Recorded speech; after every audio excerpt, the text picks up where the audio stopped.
Alam niyo ba mga kababayan, si dating President late Ferdinand Marcos Sr. ay isang henyo. Ipinagtanggol niya ang sarili bilang abogado sa korte nung siya ay nasakdal. Ang katotohanan, kaya niyang pamunuan ang mundo sa angking galing at talino. Bago pa man siya naging presidente, siya ay mayaman na. At bukod pa nito, siya ay mapagbigay dahil siya ay maraming ginto. Na ang Pilipinas ay walang ginto kahit ang Bangkong Sentral ng Pilipinas. Ang ibang bahagi nito ay ipinahiram sa bawat bansa at isa na ang bansang Amerika.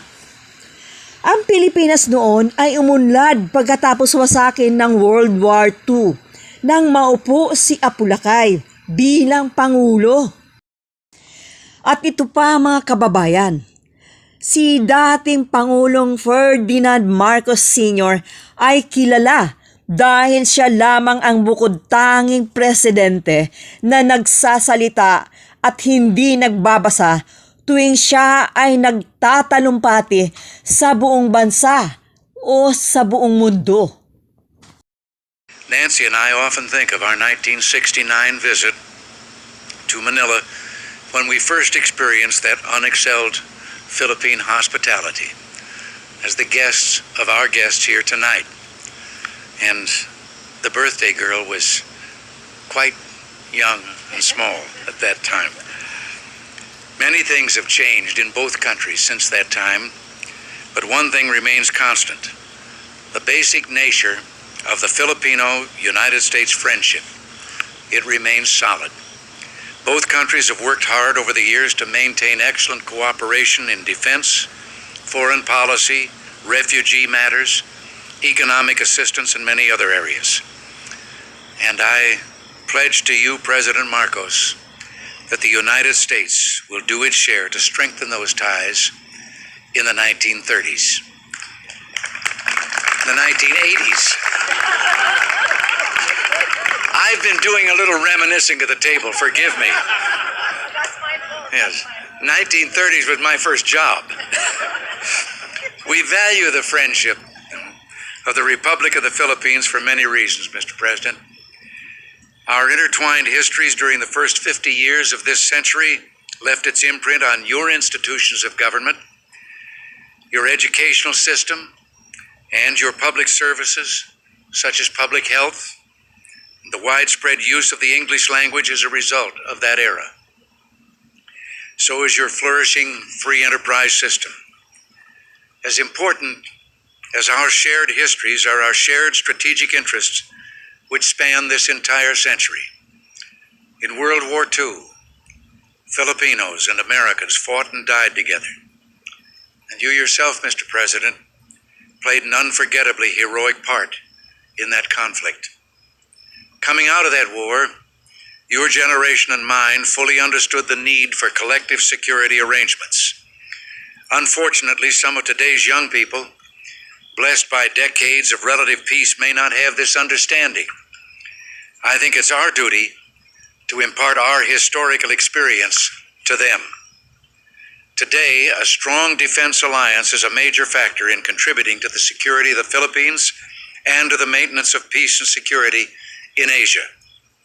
With the next review of the Military Bases Agreement, which begins in 1983, we shall continue to modernize our security relationship to best serve our mutual security interests. Both of our economies depend on vigorous trade and investment. These ties remain strong, and your presence in Washington, Mr. President, has enabled us to conclude several outstanding economic matters. President Marcos, we have accomplished a great deal together over the years. We will all do more in the years to come. Common determination to achieve a better life doesn't mean that we need to be alike. We need only to treat one another in a spirit of generosity and mutual respect. If we do that, our continuing commitment to one another, resting as it does on many years of close relations, will be solid now and for the future.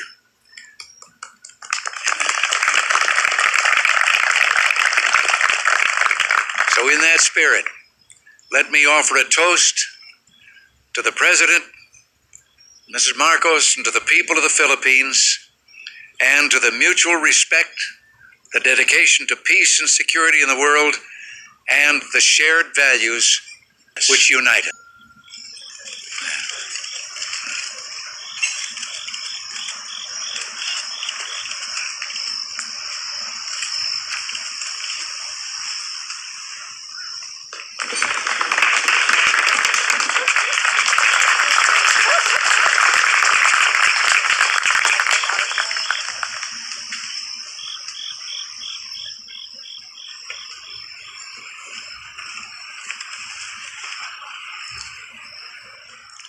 Mr. President and Mrs. Reagan, distinguished guests, my friends,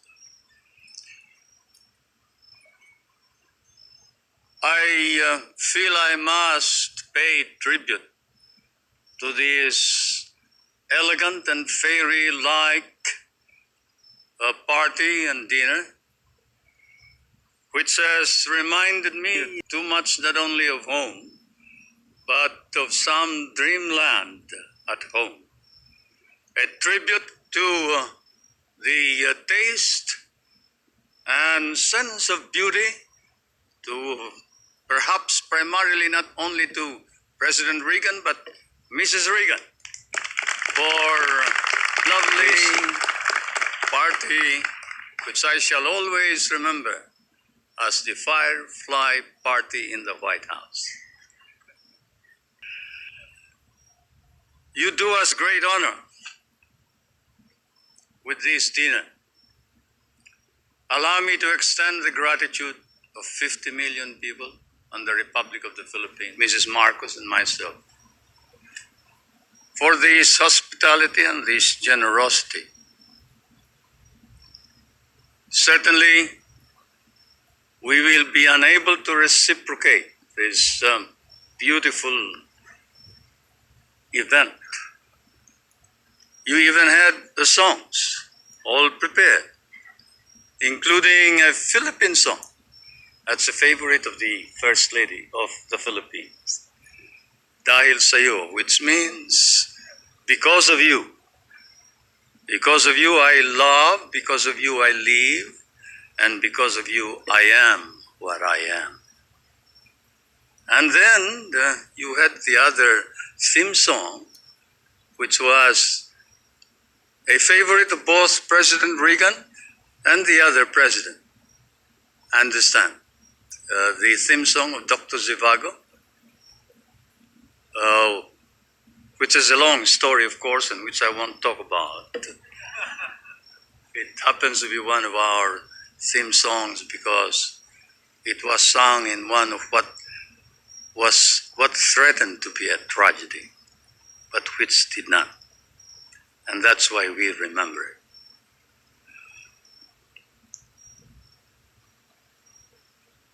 Tonight, the Philippines once again is obligated to you, Mr. President, for your kind and generous words.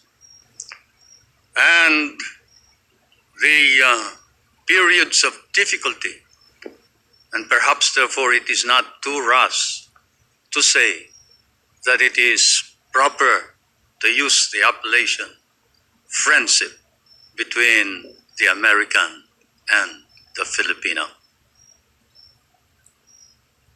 That friendship, that abiding friendship, we cherish and cherish deeply. And this is why, as I come and stand once again on American soil, Mr. President, I cannot but be candid.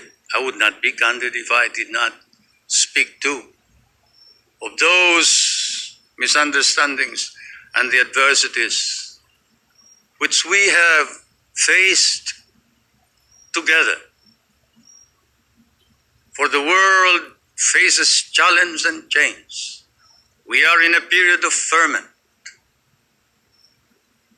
As one of your great writers has said, you have passed through a period of torment, an ordeal, perhaps of tragedy, as you experienced the assassination of some of your American leaders, constitutional crisis in the presidency, the trauma of Vietnam, and occasionally doubts about your own capability. Certainly, as we look around in Asia, the countries of that part of the world are marked and often there is fear that perhaps does not weary, that America is firm and resolute. Actions, but that it faces and confronts its problems squarely, fairly, justly. As I stand on American soil and I see the doubts rising in Asia, I see another phenomenon that clears my mind. It is the phenomenon of an American nation led by a new leadership, earnestly exerting heroic efforts in order to stop the slide and the loss of prestige of American leadership throughout the world. Yes, Mr. President, out of the dark, out of the shadows of blind and even respect for America and decline for her leadership, there is a rising and emerging a new America, not only in Asia, but perhaps throughout the world.